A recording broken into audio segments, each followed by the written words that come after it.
Hey guys, welcome back to my YouTube channel. This is me, Tina Matthew. If you're new to my channel, please subscribe, hit the bell icon, like and share if you like this video. And if you're really waiting for more informative videos on Canada, make sure you subscribe this channel.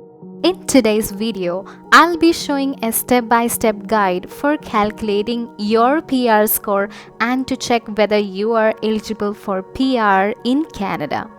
Even if you're a person who wishes to come to Canada as a student or a person who has 3 or more years of experience, all of you can check this.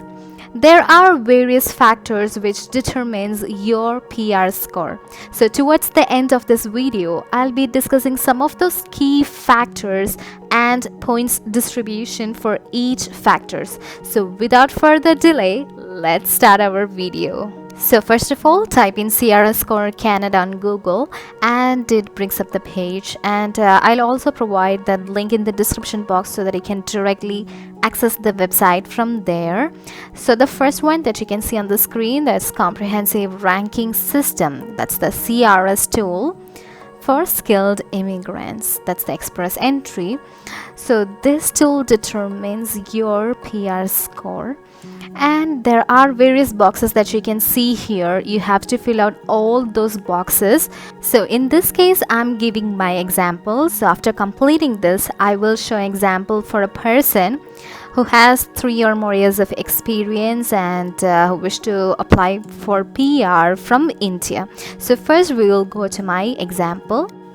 So the first one is marital status. So you have to select the right one from that options. So in my case, never married or single. And the second one, how old are you? So you have to select your age. So the next one is your level of education, and you have to select the higher level of education that you have earned, even if it's from Canada or India. So in my case, that would be master's. So here you can see various options: 2-year program at your university, bachelor's degree, 2 or more certificates, and there comes master's degree. Since I have done master's in environmental engineering, I'm choosing that. So the next option is, have you earned a Canadian degree, diploma or certificate? So the last one, you can see you had to be enrolled full-time for at least 8 months and have been physically present in Canada for at least 8 months. So you have to fulfill this one. So in my case, it's a yes. And the next one is, choose the best answer to describe this level of education. So in my case, that's a degree, diploma or certificate of 3 years or longer, or a master's professional. So in my case, that's master's. So I've selected that.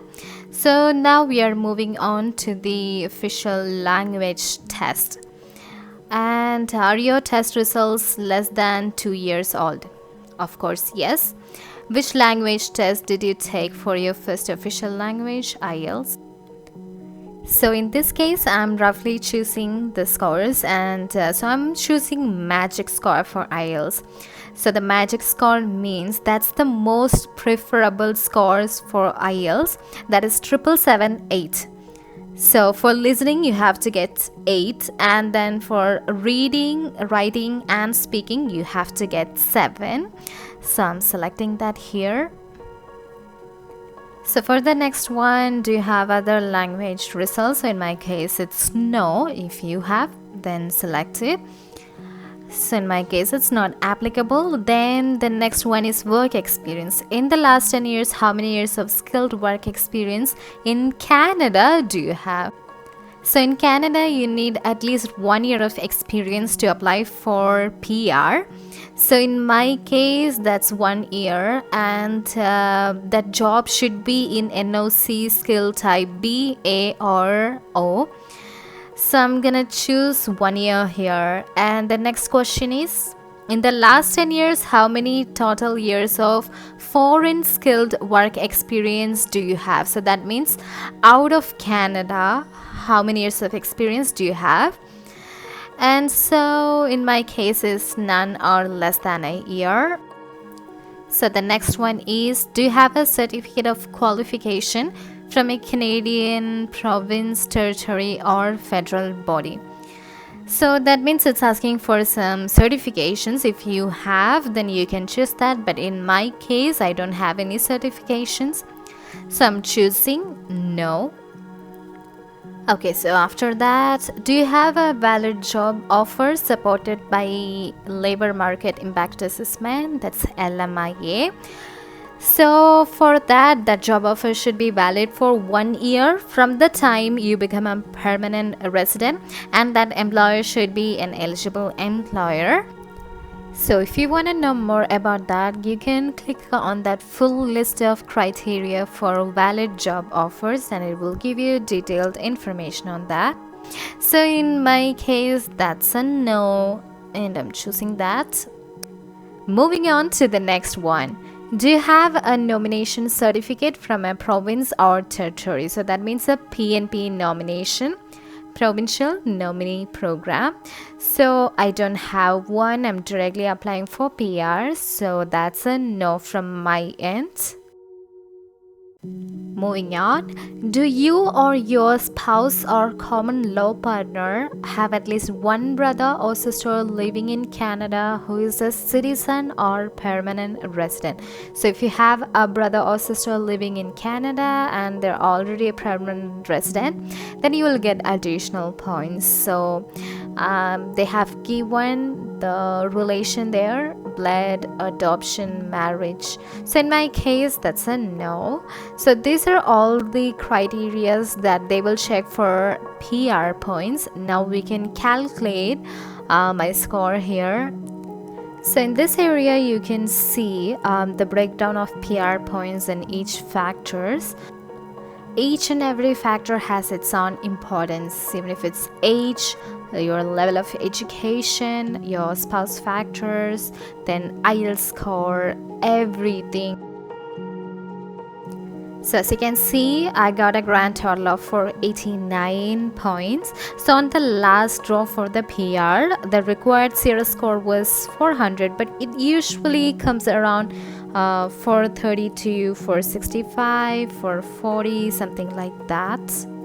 So now I'm going to show an example of a person who wished to apply for PR with 3+ years of experience and are married, and I'll roughly give some samples. Okay, is your spouse or common law partner a citizen or permanent resident of Canada? No. Will your spouse or common law partner come with you to Canada? Yes. And age, I'll give 30 years of age.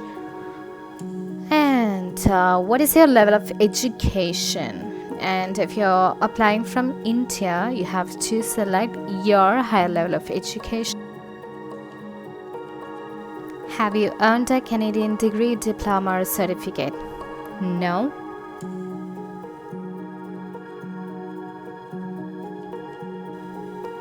So moving on to the official language, test result less than 2 years old, yes. IELTS, then I'm giving that magical score. So for speaking it's 7, listening 8, and then writing and reading 7 each.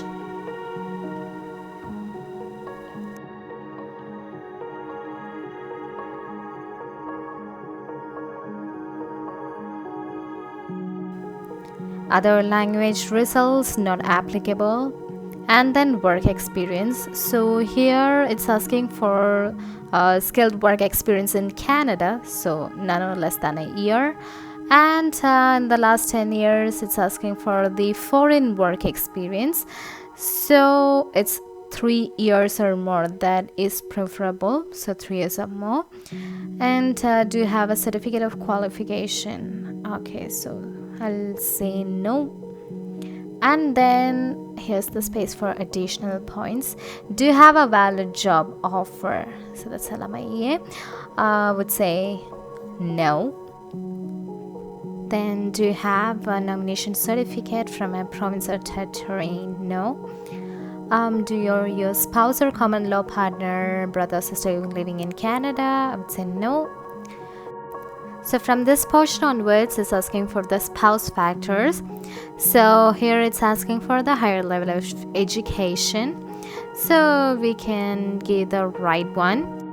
So here it's asking for the spouse work experience in Canada.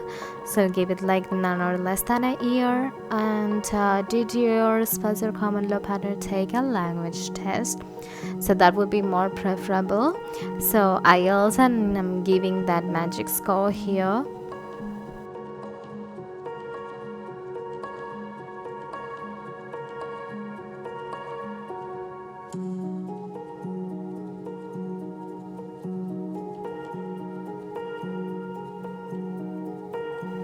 And there you go, and we are going to calculate that score here, and now it's gonna break down that PR points, and you can see here.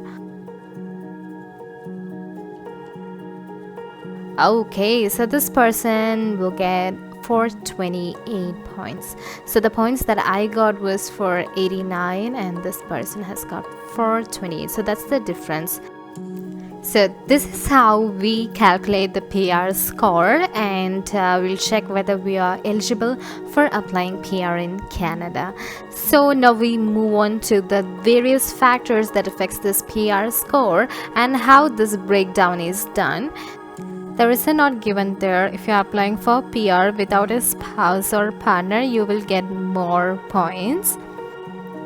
And in this page you can see the points distribution for age, level of education, official language, Canadian work experience, and then going on to the spouse factors, his or her level of education, official language, Canadian work experience, goes on. Here you can see the additional points. If you have a brother or sister living in Canada, then that's a 15 points. If you know French and if you have a certification on that, 50 points. Here you can see the points breakdown for age, and in between 20 to 29 years of age you will be getting the higher points, that's 100. So as the age goes on, the score you will be getting will be less. So in this page you'll get more and more information on PR score. I hope this video will help you guys, and if you like this video, make sure you subscribe to my channel and hit that bell icon so that we'll be updated with the new videos. I'll be back with yet another informative video. Till then, take care. Bye bye.